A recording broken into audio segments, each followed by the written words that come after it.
I'm happy to be part of this 217th SLVC meeting taking place today.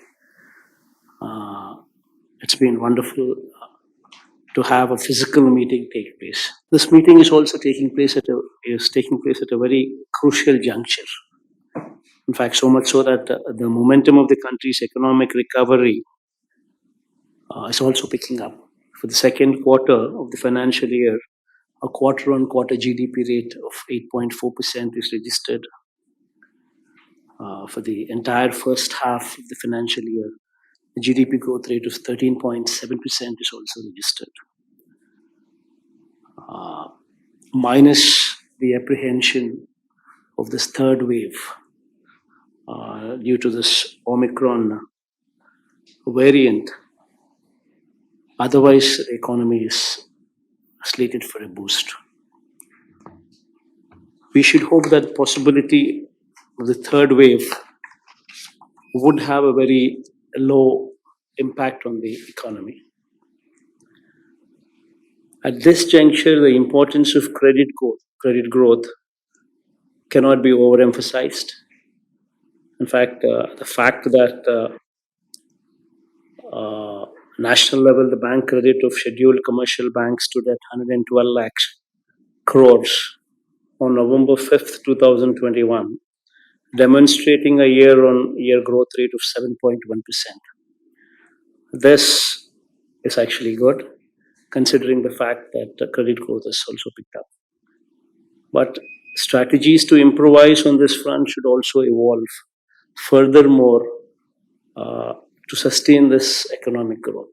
And of course, as spoken earlier, Pedalandariki Illu, this program, this flagship program, wherein more than 30 lakh house sites have been distributed.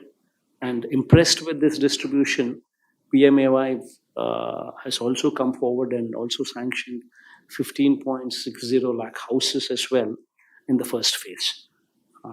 So the housing activity is going on in a full swing. In fact, it's very important that this sector is boosted, is given a boost, because this will make sure that cement consumption goes up, steel consumption goes up, manual labor is also provided, wherein they themselves are employed to build their own houses.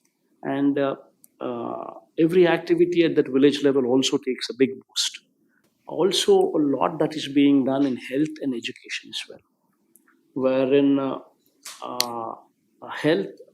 health, if we were to speak about, we're talking about actually transforming the entire health sector to national standards, wherein we are building 16 new teaching hospitals.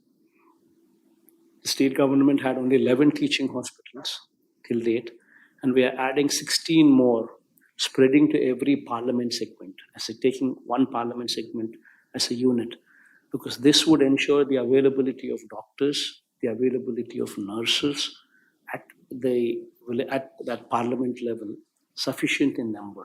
Now we're talking about a Chayuta program, which speaks about specific target, wherein we're talking about 45 to 60 years of age women who are under the category of the most responsible age, and giving only to those women who come under that bracket, and giving them consistently for 4 years, supporting them, so that the amount is not scattered.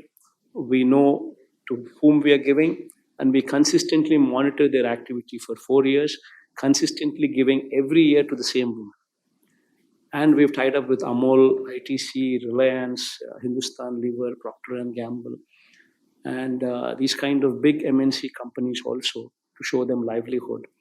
And today we are talking about more than 3.5 lakh women who actually benefited through various schemes, actually making a sustainable income of 7,500 to 14,000 rupees every month. So it's transforming the lives there. And this activity also, going forward, we've gone halfway through it. 50% of the activity is done, and another 50% is left, wherein your help would go a long way in actually completing this circle, and making sure that these women literally stand on their feet on their own. So your support in this area would go a long way in strengthening the hands of women. And my deepest thanks for all of you to have come here and join this meeting, try and understand our plight once again, try and bring about changes in our state. And once again, my deep sense of appreciation and thank you for all of you.